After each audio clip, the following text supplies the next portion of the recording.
menjadi hujjah bagi mereka. Padahal tidak, ya. Bagaimana cara menjawabnya? Kata Syekh, fal jawabu anna hadza min jinsi syubhatil ula. Jawabannya, kisah ini apa yang disebutkan oleh mereka ini termasuk syubhat yang pertama, yang sebelumnya, yaitu syubhat ketika orang-orang di hari kiamat nanti meminta tolong kepada para nabi. Istighatsah ini. Dan yang seperti itu boleh tidak? Boleh, karena para nabi hidup itu sama-sama hidup di alam di akhirat nanti, dan mereka pun dimintai sesuatu dalam perkara yang masih mereka sanggupi, cuma berdoa. Mereka diminta berdoa kepada Allah, dan ini sanggup tentu saja para nabi. Jangankan para nabi, kita pun sanggup kan? Kalau ada orang datang saya, tolong berdoa kepada Allah untuk saya, ya gampang. Walaupun saya tidak tahu doa saya dikabulkan atau tidak. Kalau para nabi dikabulkan, ya. Nah ini, jadi syubhat ini kata Syekh ini termasuk syubhat sebelumnya. Syubhat sama, artinya apa? Pada hakikatnya sama. Ini bukan minta tolong kepada orang mati. Ya beda, karena orang-orang musyrik mereka istighatsahnya minta tolongnya kepada orang mati. Sedangkan para nabi ketika itu hidup. Dan mereka diminta pertolongan dalam perkara yang masih mereka sanggupi, yaitu minta berdoa kepada Allah. Nah ini, begitu pula ini kisah Ibrahim. Ini bukan termasuk istighatsah kepada orang mati, beda ya. Kenapa? Pertama sebenarnya di sini kalau Syekh langsung menjawab Ibrahim begini, nggak disebutkan sanad status riwayatnya. Kalau kita jawab sebelum membantah dari sisi makna, kita katakan kisah tadi tidak benar dari Nabi Ibrahim, batil. Karena itu kisah Israiliyat. Israiliyat kisah yang diambil dari Bani Israel. Jadi bahwa kisah Nabi Ibrahim dilempar ke dalam api lalu di udara Jibril menghadang Ibrahim, kau butuh bantuan tidak? Kata Ibrahim, ada pun kepadamu aku tidak butuh. Ini kisah Israiliyat, batil, tidak ada asal usulnya. Maka nggak bisa kita jadikan dalil. Ya, apa ya? Jangankan kisah Israiliyat yang nggak jelas sumbernya, yang jelas sumbernya tapi ada perawi yang lemah, bisa dijadikan dalil? Nggak bisa, apalagi yang nggak jelas sanadnya ini. Ini jawaban pertama. Jawaban kedua, nah di sini baru Syekh menyebutkan jawabannya. Apa jawabannya? Karena Syekh sini, fa inna Jibrila arada alai an yanfa'u bi amrin yaqdiru alai, fa innahu kama qala Allah ta'ala fi syadidul quwa. Falau adina lahu an ya'khudha nara Ibrahim wa ma hawlaha min al-ardi wal jibal wa yulqiyaha fil masyriq aw al-maghrib la fa'al. Jadi yang jawabannya kata Syekh, Jibril dalam kasus tadi menawarkan diri kepada Nabi Ibrahim untuk memberi manfaat, memberi pertolongan dalam perkara yang masih ia sanggupi. Jadi bukan perkara tidak disanggupi, ini masih disanggupi oleh Jibril. Kenapa? Karena Allah sudah menyatakan tentang Jibril syadidul quwa, sosok yang sangat kuat. Jadi wajar lah kalau misalkan Jibril ini kalau diminta, Jibril tolong saya, wajar dia kuat, mampu. Ya, jadi ini bukan alasan ya. Lalu kata Syekh, kalau seandainya dan Ibrahim Allah mengizinkan Jibril untuk mengambil api yang akan melalap Nabi Ibrahim dan juga tanah serta gunung di sekitarnya, seandainya Allah mengizinkan Jibril untuk mengambil api, tanah dan bukit yang ada di sekitarnya lalu dilemparkan ke bumi bagian timur atau bagian barat, tentu Jibril sanggup melakukan, ya tidak? Sanggup. Ya contohnya negeri Sodom. Kampungnya Nabi Lut, negeri Sodom itu diangkat oleh Jibril lalu dibalikkan. Cukup satu malaikat menghancurkan satu negeri, bayangkan. Jadi Jibril itu kuat. Kalau sekedar memindahkan api yang akan membakar Nabi Ibrahim sangat mudah bagi Jibril. Jangankan itu, negeri Sodom aja bisa dibalikan, apalagi sekedar api atau tempat di sekitarnya. Nah, jadi Jibril mampu. Artinya di sini kalau Nabi Ibrahim meminta kepada makhluk yang masih mampu, ini diperbolehkan atau tidak diperbolehkan? Perbolehkan, bukan syirik. Ini istighatsah yang diperbolehkan. Sama seperti saya misalkan minta tolong pada seorang, ya contohnya ternyata saya misalkan ajak saya nggak mau. Misalkan ada orang terjatuh dalam laut, tidak bisa berenang. Lalu dia manggil orang lain nelayan yang bisa berenang, tolong saya, boleh tidak? Boleh, karena masih dia sanggupi ada di hadapan dia. Yang nggak masalah itu dia manggilnya bukan kalau misalkan ada orang nih jatuh dalam laut, yang dia panggil bukan orang yang lewat tapi gurunya yang ada di misalkan Jawa. Wahai guru tolong saya, gurunya di Jawa, kamu ada di sini, kok bisa dipanggil? Nah ini namanya istighatsah syirik. Adapun di hadapan orangnya masih mampu, itu bukan istighatsah syirik, itu istighatsah yang diizinkan, diperbolehkan. Jadi kita kembali lagi, Jibril makhluk yang kuat. Seandainya Allah mengizinkannya untuk mengambil api yang akan melahap Nabi Ibrahim, mengambil tanah yang sekitarnya, bahkan bukit yang sekitarnya, lalu dilemparkan ke bumi bagian timur atau barat, Jibril akan melakukannya, sanggup melakukannya. Lalu kata Syekh, walau amarahu an yad'a Ibrahim alaihissalam fi makanin ba'idin anhum la fa'al. Seandainya Allah memerintahkan Jibril untuk meletakkan Ibrahim alaihissalam di tempat yang jauh dari mereka, dari orang-orang kafir yang melemparkan dia ke api, tentu Jibril akan melakukannya, sanggup melakukannya. Jadi Jibril sosok yang kuat. Mau apinya sama tempat sekitar dilempar ke tempat jauh, Jibril sanggup. Atau Allah memerintahkan Jibril untuk mengambil Ibrahim, tarik, lalu tempat jauh, Jibril juga mampu, sanggup, ya. Wahada, lalu Syekh menyatakan, artinya ini boleh. Syekh menjelaskan, mengumpamakan, wahada karojulin wadiyin lahu malun kathirun ya rajulan muhtajan fayaridu alaihi an yuqridahu aw yahabu syai'an yaqdi bi hajatah fayabadalika al-muhtaj an yakhud wa yasbir ila an ya'tiyahu Allah bi rizqin la minnatan fihi li ahad fa inna hadha min istighatsatil ibadati wasyirk law kanu yafqahun. Jadi perbuatan Nabi Ibrahim ini ditawarkan Jibril pertolongan tapi tidak mau, ya. Ini boleh tidak? Boleh. Ini kalau kisahnya sahih, kalau kisahnya benar, ya.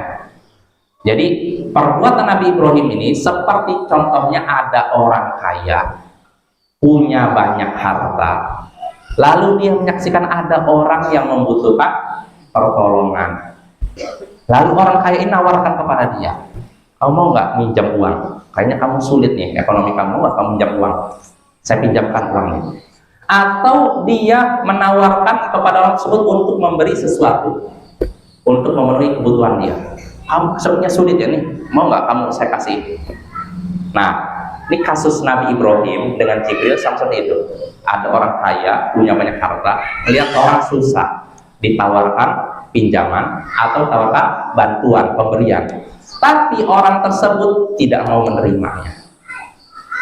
Orang yang ditawarkan itu besar tidak mau menerimanya, dan dia memilih bersabar sampai Allah memberikan rezeki kepadanya sehingga dia tidak punya lagi hutang jasa kepada siapapun.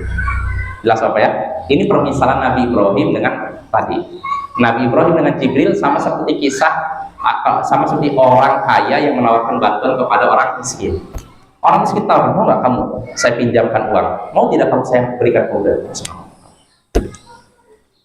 Dia nolak karena apa? Berharap saya bersabar supaya dapat pertolongan Allah langsung. Saya nggak mau lewat orang karena saya nggak mau punya hutang jasa. Jelas apa ya? Nah itu pula yang terjadi pada Nabi Ibrahim ketika tawarkan oleh Jibril. Nabi Ibrahim lebih milih apa? Bersabar menanti pertolongan dari Allah Subhanahu wa taala. Nah, ini kalau kisahnya sahih, tapi selain kisahnya Israiliyat tidak bisa dipakai. Maka kata Syekh, maka di mana ini kisah Nabi Ibrahim ini bagaimana bisa dibandingkan dengan istighatsah, ibadah dan syirik yang mereka lakukan seandainya saja mereka tahu? Artinya gini, bagaimana bisa kisah Nabi Ibrahim dijadikan dalil bagi orang yang melakukan istighosah syirik, minta-minta ke kuburan, minta-minta ke makam keramat, datang wahai Syekh Fulan, berilah saya bantuan, wahai Syekh Fulan, aghithni. Nah, Bapak ini ada kemungkaran nyata di tengah-tengah masyarakat kita, ada lantunan apa katanya? Ya apa? Ya Allah, aghithna ya Rasulullah. Sudah bagus awalnya, ya Allah, bagus ya Allah. Udah bagus kan? Manggil Allah kan, ya Allah. Tapi kelanjutannya, aghithna ya Rasulullah. Tolonglah kami wahai Rasulullah. Nah, ini namanya istighosah kepada Rasulullah, dan nggak boleh. Beliau sudah meninggal. Kita nggak boleh. Jangankan beliau sudah meninggal, beliau masih hidup saja. Abu Bakar pernah minta tolong untuk menghadapi orang-orang munafik. Apa jawaban Rasulullah? Innahu la yastaghatsu bi. Jangan istighosah kepadaku. Wa innama yastaghatsu billah. Sesungguhnya istighosah itu hanya kepada Allah. Ini dalam keadaan beliau hidup, apalagi beliau sudah meninggal. Maka Bapak, kalau ada syair tersebut dibacakan di tengah-tengah rumah kita, mungkin ada keluarga kita yang nyanyi itu dalam keadaan tidak tahu, hendaknya ditegur. Itu kemungkaran lebih parah daripada anggota keluarga kita ngomong bahasa kotor. Itu lebih parah, Bapak. Kalau bahasa kotor dia ngerasa dirinya salah, kalau itu mungkin ngerasanya apa? Benar, aku mendekatkan diri kepada Rasulullah. Maka tegur ya, nggak boleh kita istighosah kepada Rasulullah. Kita hanya istighosah kepada Allah Subhanahu Wa Taala. Nah, jadi di sini kata Syekh, bagaimana bisa istighosah Nabi Ibrahim dibandingkan dengan istighosahnya orang-orang yang melakukan syirik, istighosah ibadah di kuburan-kuburan, di makam keramat. Seandainya saja mereka tahu, seandainya saja mereka faqih, punya pemahaman, artinya tidak bisa disamakan ya. Istighosahnya Nabi Ibrahim dengan istighosahnya orang-orang ke makam keramat. Ya, ini sekali lagi kalau kisah Nabi Ibrahim tadi sahih, tapi yang benar kisah tersebut batil, tidak ada asalnya ya, maka nggak bisa dijadikan patokan. Kalaupun kisahnya sahih, itu juga bukan dalil bagi orang yang melegalkan syirik. Karena pertama, ketika itu kasusnya Nabi Ibrahim tidak minta, tapi Jibril yang menawarkan. Itu pertama. Kedua, Jibril ketika itu menawarkan bantuan dalam perkara yang masih disanggupi, maka itu bukan syirik ya. Dengan ini selesai syubhat orang-orang yang melegalkan syirik. Nah, kita masuk penghujung kitab ini. Cuma masih panjang, tapi ini Syekh menutup kitab ini.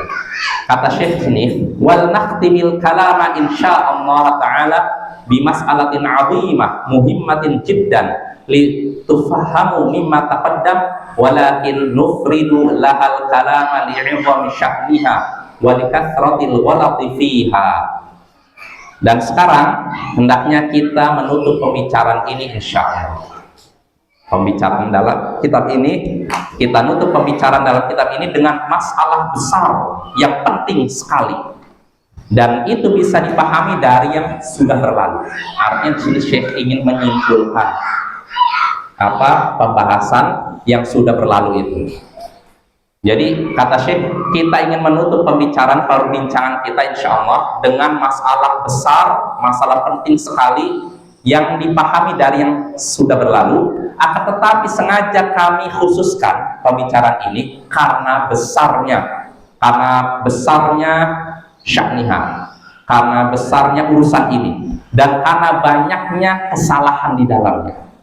Artinya gini, Syekh ini ingin menjelaskan kenapa Syekh mengakhirkan ini tidak di awal-awal, karena masalahnya besar, penting. Terus kedua, banyak orang yang salah paham. Apa maksudnya? Kita baca. Ini bisa dibilang bahwa penutup dan inti dari kitab Kasyfus Syubhat ya. Kata Syekh di sini, fanaqul, kita katakan, la khilafa anna tauhida la budda an yakuna bil qalbi wal lisani wal amal. Fa in ikhtalla syai'un min hadza lam yakun rajulu muslima. kita katakan tidak ada perbedaan pendapat di antara para ulama bahwasanya tauhid mesti dengan hati, lisan, dan perbuatan. Tauhid itu mesti dengan hati, lisan, dan perbuatan 3. Kalau salah satunya hilang, maka seorang tidak dianggap muslim. Jelas apa ya? Tauhid itu harus 3 nih, diakui dengan hati, diucapkan dengan lisan, diamalkan dengan perbuatan.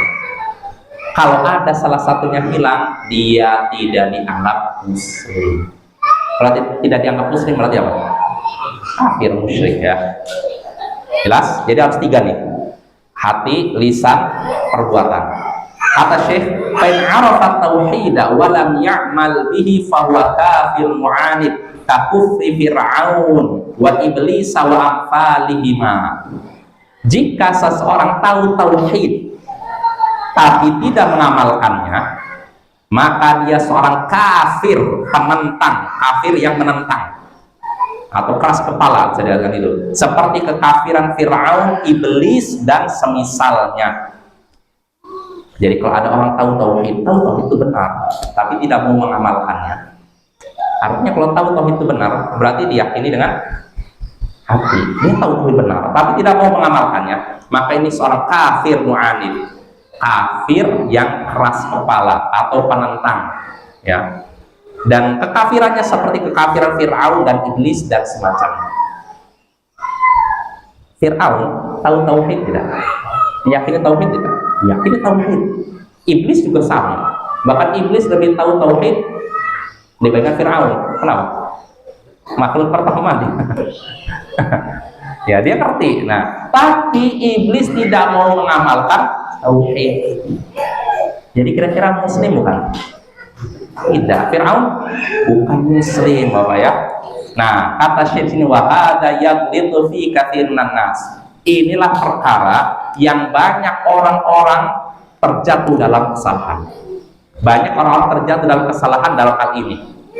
Apa kesalahannya? Ini penting nih.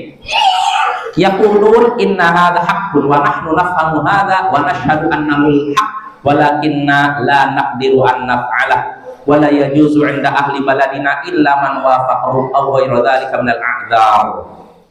Nah, Syekh menyebutkan banyak orang salah dalam hal ini. Contohnya apa? Mereka berkata, sesungguhnya ini benar, tauhid itu benar, ya. Ibadah itu memang kepada Allah, tidak boleh minta kepada orang mati, tidak boleh minta-minta kepada Nabi, tidak boleh minta kepada para wali, tidak boleh nyembelih ayam untuk jin, tidak boleh nyembelih ayam untuk Nyi Roro Kidul. Kami tahu ini benar, kami juga paham itu, dan kami bersaksi itu benar, tapi kami tidak sanggup melakukannya, tidak mampu melakukannya, dan perbuatan tersebut tauhid maksudnya tidak diperbolehkan menurut masyarakat kami. Pokoknya tidak boleh ada di masyarakat kami kecuali yang menyerupai mereka, yang menyamai mereka, kecuali keyakinan yang menyamai mereka dan uzur-uzur lainnya. Jadi sini Bapak, di sini Syekh ingin menyebutkan kesalahan sebagian orang. Kata mereka, kami tahu tauhid itu benar. Tadi kan ibadah hanya kepada Allah. Kami juga paham, kami bersaksi itu benar, tapi kami tidak bisa melakukannya. Kenapa? Karena masyarakat kami tidak akan menerima kami kecuali keyakinan yang sesuai dengan mereka, beribadah kepada kubur, istighotsah kepada orang mati. Kami tidak bisa melakukan itu. Kami ikut dengan kebiasaan masyarakat kami. Jadi dia seakan-akan punya mengemukakan uzur. Jadi kami nggak bisa mengamalkan. Karena itu kami istilahnya masih muslim, istilahnya kami masih muwahhid, tapi kami tidak mengamalkan tauhid. Jelas apa ya? Maka kata Syekh, walam yadril miskin anna ghaliba a'immatal kufur ya'rifuna al-haq wa lam yatrukuhu illa li syai'in al-a'dzar. Orang miskin ini tidak tahu. Miskin di sini artinya orang yang perlu dikasihani, maksudnya bukan orang yang nggak punya harta. Orang miskin ini tidak tahu bahwasanya keumuman pemimpin kafir mengetahui kebenaran. dan tidak meninggalkan kebenaran kecuali karena alasan-alasan tertentu. Jadi bahwa rata-rata pemimpin kekafiran tahu kebenaran, ya tidak? Penentang para nabi, mereka semua tahu kebenaran. Fir'aun, Haman, Qarun, Abu Jahal, Abu Lahab, mereka tahu kebenaran. Tapi apakah mereka ngikuti? Tidak, mereka nggak ngikuti karena apa? Oh, punya alasan-alasan. Itu kan, misalkan kalau orang Yahudi alasan itu bang Muhammad untuk orang Arab, kami orang Yahudi. Nah kalau Abu Jahal, kita berlomba nih antara Bani Hashim dengan Bani ini. Kalau kita, mereka Bani Hashim punya nabi, kami nggak punya nabi, gimana nih? Jadi perlombaan antar suku. Nah jadi mereka tahu kebenaran, tapi mereka tidak mengikutinya. Tahu kebenaran. Pertanyaan apakah mereka muslim? Tidak kan? Nah ini hati-hati nih. Mereka meninggalkan kebenaran karena alasan-alasan tertentu. Ya. Kama qala ta'ala, sebagaimana Allah berfirman, ishtarau bi ayatillahi tsamanan qalila. Mereka menjual ayat-ayat Allah dengan harga yang murah.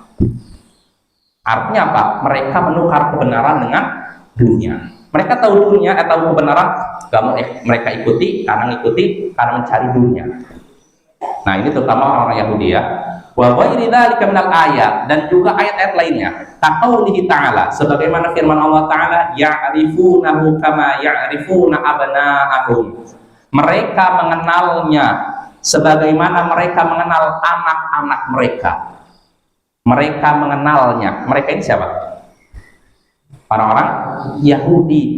Orang-orang Yahudi mengenalnya. Mengenal siapa? Nabi Muhammad.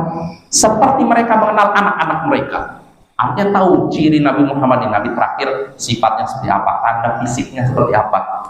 Di sini ada apa? Cap kenabian. Tahu itu, disebutkan dalam kitab Taurat. Mereka mengenal Nabi Muhammad seperti mereka mengenal anak-anak mereka. Ya tuh. Artinya orang Yahudi pun tahu kebenaran. Orang-orang musyrik sebagian tahu kebenaran. Tapi apakah mereka muslim? Tidak kan? Kenapa? Tidak mau mengamalkan tauhid. Jelas apa ya? Lalu kata Syekh, fa'in amila, itu kalau ada orang tahu tauhid tapi tidak mau mengamalkan. Saya tahu tauhid itu benar, syirik itu salah, tapi tidak diamalkan. Muslim tidak?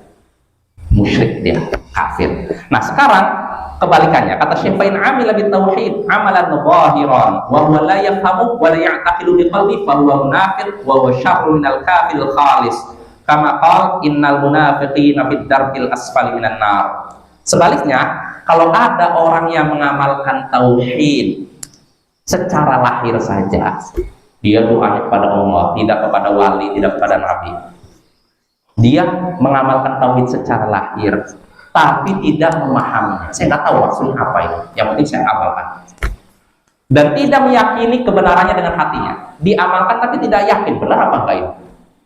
Maka orang ini adalah orang munafik, dan dia lebih buruk daripada kafir tulen, kafir asli ya. Sebagaimana Allah berfirman, innal munafiqina fid darkil asfali minan nar. Sesungguhnya orang-orang munafik berada di neraka, lapisan neraka paling bawah. Jadi mau tahu tauhid tapi tidak mengamalkannya, atau mengamalkan tauhid tapi tidak meyakininya, dua-duanya kafir. Terus bagaimana seharusnya? Tahu tauhid, meyakini kebenarannya, dan mengamalkannya. Jelas ya? Dan insya Allah ini akan kita lanjutkan. Pembahasan masih panjang Bapak ya, walaupun penutup masih panjang. Insya Allah akan kita bahas pada pertemuan berikutnya. Wassalamualaikum ala nabiyyina Muhammadin wa ala alihi wa sahbihi ajma'in. Wa akhiru da'wana alhamdulillahi rabbil alamin. Assalamualaikum warahmatullahi wabarakatuh.